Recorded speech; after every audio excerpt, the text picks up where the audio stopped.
हाँ जी दोस्तों नमस्कार, मैं जसविंदर चहल राज चहल अकेडमी पर आपका स्वागत करती हूँ। जैसे कि दोस्तों आपको पता है हमने आपके लिए पंजाबी की एनसीईआरटी की सीरीज शुरू की हुई है और उसमें हम 7th क्लास की जो बुक है उसे कंप्लीट कर रहे हैं और हम क्या है इसका 30 लेसन पे आ चुके हैं। जो बुक का क्या नाम है, दूजा पड़ा। अभी देखो इसका जो क्या है 13 लेसन नंबर है गुरु गोविंद सिंह जी। इनमें क्या है, इस लेसन में क्या बच्चों, गुरु गोविंद सिंह जी के जीवन से रिलेटेड हमें कुछ जानकारियां दी गई है। देखो इसमें क्या क्या लिखा गया है। जो गुरु गोविंद सिंह जी है बच्चों क्या है, सिखों के 10वें गुरु होए सन। ठीक है, अभी देखो गुरु गोविंद सिंह जी सिखा के 10वें गुरु होए सन। आप जिन्हों दसम पातशाह या दशमेश पिता, ठीक है, इनको क्या बोला जाता है, दसम पातशाह या दशमेश पिता भी कहा जाता है। इन्होंने क्या की थी, खालसा पंथ की स्थापना करी थी। आपका जन्म 1666 ईस्वी में गुरु तेग बहादुर, इनके फादर साहब का क्या नाम था, गुरु तेग बहादुर जी, पटना। और कहाँ हुई थी, इनका जन्म कहाँ हुआ था, पटना बिहार में। इस करके लोग बड़ी श्रद्धा नाल गाते हैं, जन्म गुरां दा पटने शहर दा आनंदपुर डेरे लाए। क्या क्या है, इन्होंने मतलब जन्म इनका कहाँ हुआ था, बिहार पटना में हुआ था। पर जो इनकी जिंदगी के जो मेन, जो इन्होंने जिंदगी के मेन काम किए हैं, जैसे खालसा पंथ की स्थापना की गई है, तो कहाँ साहब सब कहाँ किए थे, इन्होंने आनंदपुर साहब में। पिता गुरां दे तेग बहादुर, माता गुजरी दे जाए। इनके पिताजी का क्या नाम था, गुरु तेग बहादुर, और माता जी का माता गुजरी। आप केवल 9 साल दे सन जद एक दिन आपने अपने पिता तेग बहादुर जी ਨੂੰ बड़ी गंभीर मुद्रा विच देखा। ये कहानी आपने सुनी होगी। मतलब जब औरंगजेब के जुल्म क्या है कश्मीरी पंडितों पर बहुत बढ़ गए थे, तो वो किन के पास आए थे, गुरु तेग बहादुर जी के पास आए थे।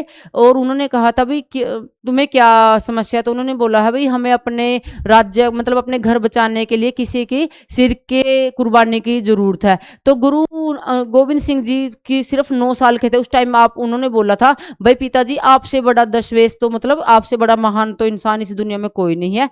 तो देखो ये वो कहानी है कि आप केवल 9 साल ਦੇ ਸਨ ਜਦ ਇੱਕ ਦਿਨ ਆਪ ਦੇ ਆਪਣੇ ਪਿਤਾ ਤੇਗ ਬਹਾਦਰ ਜੀ ਨੂੰ ਬੜੀ ਗੰਭੀਰ ਮੁਦਰਾ ਵਿੱਚ ਦੇਖਿਆ। ਆਪ ਦੇ ਪਿਤਾ ਜੀ ਪਾਸੋਂ ਇਸ ਦਾ ਕਾਰਨ ਪੁੱਛਿਆ। ਗੁਰੂ ਜੀ ਨੇ ਕਿਹਾ ਕਸ਼ਮੀਰ ਵਿੱਚ ਹਾਕਮ ਲੋਕਾਂ ਉੱਤੇ ਬੜਾ ਜ਼ੁਲਮ ਕਰ ਰਹੇ ਹਨ, ਜ਼ਬਰਦਸਤੀ ਉਹਨਾਂ ਨੂੰ ਧਰਮ ਬਦਲਾਇਆ ਜਾ ਰਿਹਾ ਹੈ। ਕਸ਼ਮੀਰ ਦੇ ਕੁਝ ਪੰਡਤ ਇਹ ਸ਼ਿਕਾਇਤ ਲੈ ਕੇ ਸਾਡੇ ਦਰਬਾਰ ਵਿੱਚ ਆਏ ਨੇ, ਉਹਨਾਂ ਦੀ ਸਹਾਇਤਾ ਦੀ ਬੜੀ ਜ਼रूरत है। ਇਹ ਸਹਾਇਤਾ किस तरह की जा सकती है पिता जी, मतलब गुरु गोविंद जी ने पूछा मैं हम उनकी कैसे मदद कर सकते हैं। इस दे लिए किसी महापुरुष दे बलिदान की जरूरत है। ठीक है, उन्होंने बोला भी इसके लिए तो किसी महापुरुष को अपनी कुर्बानी देनी पड़ेगी।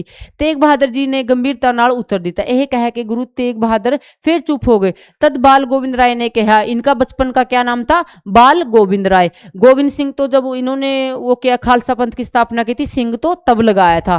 पिताजी आप वर्गा महापुरुष और कौन हो सकता, देख खुद अपने पिताजी को कह रहे भी आप अपनी कुर्बानी दो। पिताजी इस गल ਨੂੰ सुन के गुरु तेग बहादुर जी के मन का भार कुछ होला हो गया। आप ਨੂੰ विश्वास हो गया कि मेरे बाद मेरा पुत्र गोविंद राय गुरगुद्दी संभाल लेगा। इस तो बाद गुरु तेग बहादुर मुगल बादशाह ਨੂੰ ਮਿਲਣ ਲਈ ਆਗਰੇ ਵੱਲ ਤੁਰ ਪਏ। उस ਵੇਲੇ ਉਹਨਾਂ ਦੀ हुकूमत ਵੱਲੋਂ आप ਨੂੰ ਧਰਮ बदलਣ ਲਈ गया। ਜਦੋਂ वो दरबार में गए थे गुरु तेग बहादुर जी, तो उनको भी बोला गया था भी हम आपकी जान बख्श देंगे और जो कश्मीरी पंडित है उनको उनकी भी जान बख्श देंगे। सिर्फ क्या करना, आपको अपना धर्म बदलकर मुसलमान बनना है। पर इन्होंने क्या है, मना कर दिया। इसलिए गुरु जी ਨੂੰ बादशाह के हुक्म नाल दिल्ली के कोतवाली विच शहीद कर दिता। ठीक है, को कहाँ, दिल्ली की कोतवाली। इस थां ते ही बाद में शीशगंज, क्योंकि इनका शीश इनकी धड़ से अलग कर दिया था, वहीं क्या है शीशगंज गुरुद्वारा बनाया होया है जो दिल्ली के चांदनी चौक में। गोविंद राय जी ने विद्या के नाल नाल युद्ध की शिक्षा भी प्राप्त की थी। शुरू जवानी विच ही आपने जालमां के विरुद्ध लड़ना शुरू किया। आनंदपुर साहिब विच आपने 1699 ईस्वी विच विसाखी वाले दिन 5 प्यारिਆਂ ਨੂੰ अमृत छकाया। ठीक है, मतलब खालसा पंथ की स्थापना की। और यह 5 प्यारे ਵੱਖ-ਵੱਖ जातां दे भारत के ਵੱਖ-ਵੱਖ प्रांतां दे रहने वाले ने। इस तो कौमी एकता बारे आपने दूरदृष्टि का ज्ञान होता है, मतलब कि आप सभी धर्मों को एक मानते थे। इससे ही आपकी इस गुण का पता लगता है। 5 प्यारों के हाथों आपने भी अमृत छकिया ते अपना नाम बदल के गोविंद राय तो क्या रख लिया, गोविंद सिंह। इनका शुरू का क्या नाम था, गोविंद राय। 1699 तो बाद गोविंद सिंह होया। उन्होंने यह भी उच्चारा कि चिड़िया इकट्ठिया होकर जुल्मीबाज का मुकाबला कर सकती हैं। इनकी एक कविता है, देखो, चिड़ियों से मैं बाज लड़ाऊं, 1.25 लाख से एक लड़ा हूं, ताबे गोविंद सिंह नाम कहूं। मतलब मैं जो चिड़ियों से है मैं बाज तुड़ाऊं, मतलब जो ये छोटे छोटे क्या है, 1 लाख से मैं एक सिंह, ऐसे मतलब मेरी कौम होगी, सिंगों की ऐसी कौम होगी जो 1.25 लाख जालम है, उनसे मेरा एक सिंह लड़ लेगा। तभी तो क्या है मैं गुरु गोविंद सिंह कहाऊं। मुगल हुकूमत ਨੂੰ ਗੁਰੂ ਜੀ ਦੀ ਵੱਧ ਰਹੀ ਤਾਕਤ ਦਾ ਪਤਾ ਲੱਗਿਆ। ਉਸ ਨੂੰ ਬਹੁਤ ਚਿੰਤਾ ਲੱਗੀ। ਉਸਨੇ ਗੁਰੂ ਜੀ ਦੀ ਵੱਧਦੀ ਤਾਕਤ ਨੂੰ ਰੋਕਣ ਲਈ ਬਹੁਤ ਸਾਰੀਆਂ ਫੌਜ ਆਨੰਦਪੁਰ ਵੱਲ ਭੇਜ ਦਿੱਤੀਆਂ। ਫੌਜ ਨੇ ਆਨੰਦਪੁਰ ਨੂੰ ਘੇਰਾ ਪਾ ਲਿਆ। ਆਖਿਰ ਇਹ ਫੈਸਲਾ ਹੋ ਗਿਆ ਗੁਰੂ ਜੀ ਆਨੰਦਪੁਰ ਛੱਡ ਕੇ ਫੌਜ ਤਾਂ ਛੱਡ ਜਾਣ ਤਾਂ ਫੌਜ ਉਹਨਾਂ ਦੇ ਉੱਤੇ ਹਮਲਾ ਨਹੀਂ ਕਰੇਗੀ। पर जब गुरु जी ने अपने परिवार से संगता के नाल आनंदपुर तो जा रहे सन, उन देखो इन्होंने मुगलों ने क्या था, इन पर मतलब इनसे धोखा किया था। एक तो इनको पहले बोल दिया था भी आप अगर आनंदपुर को छोड़ के चले जाओगे तो आप पर हमला नहीं करेगा। पर जब ये माता गुजरी और अपने 4 साहबजादों को लेकर नदी पार करने लगे तो क्या है, पीछे से इन पर वो हमला भी कर दिया।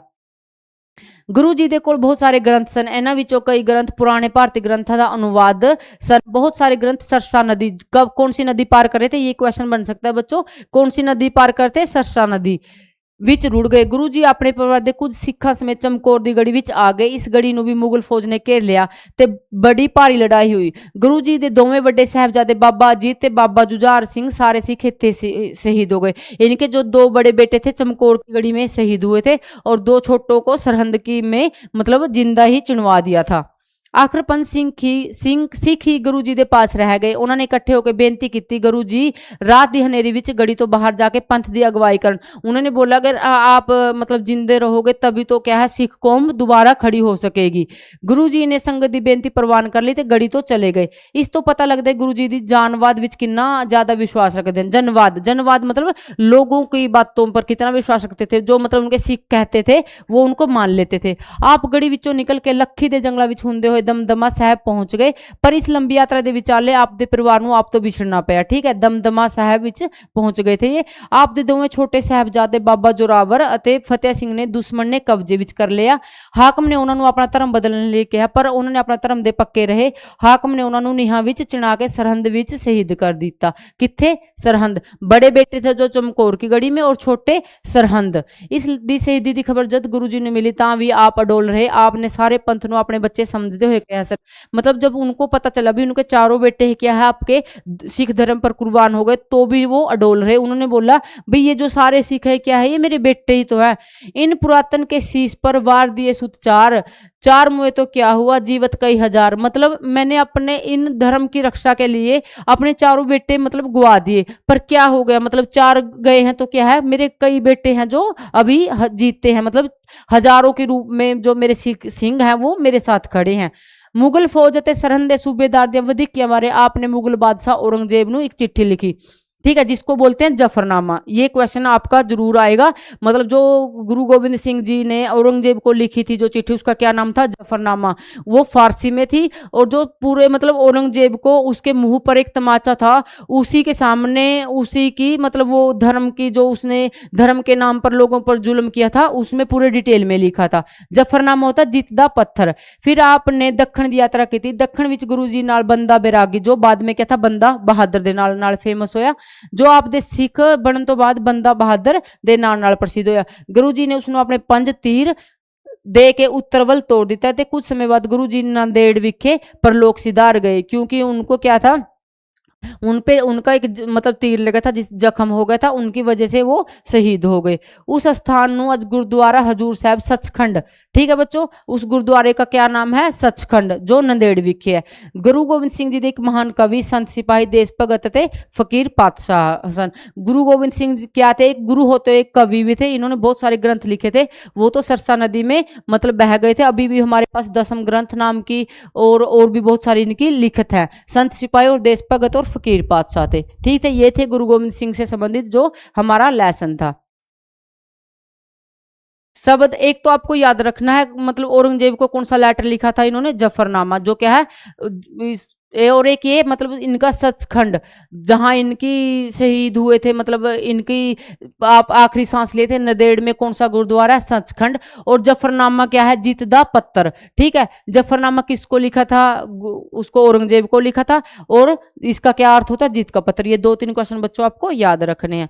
शब्द अर्थ, शब्द क्या होता है, इसके अर्थ होता है निही मतलब बुनियाद, हाकम राजा, बलिदान शहीदी, जुल्म कहर, गढ़ी, छोटा किला, पंथ धर्म, जनवाद मतलब लोकतंत्र। क्या थे जो गुरु गोविंद सिंह जी मतलब लोकतंत्र में विश्वास करते थे। अगर लोगों को ने इकट्ठे होकर उनको कुछ भी फरमान दिया है तो क्या उनको मान लेते थे।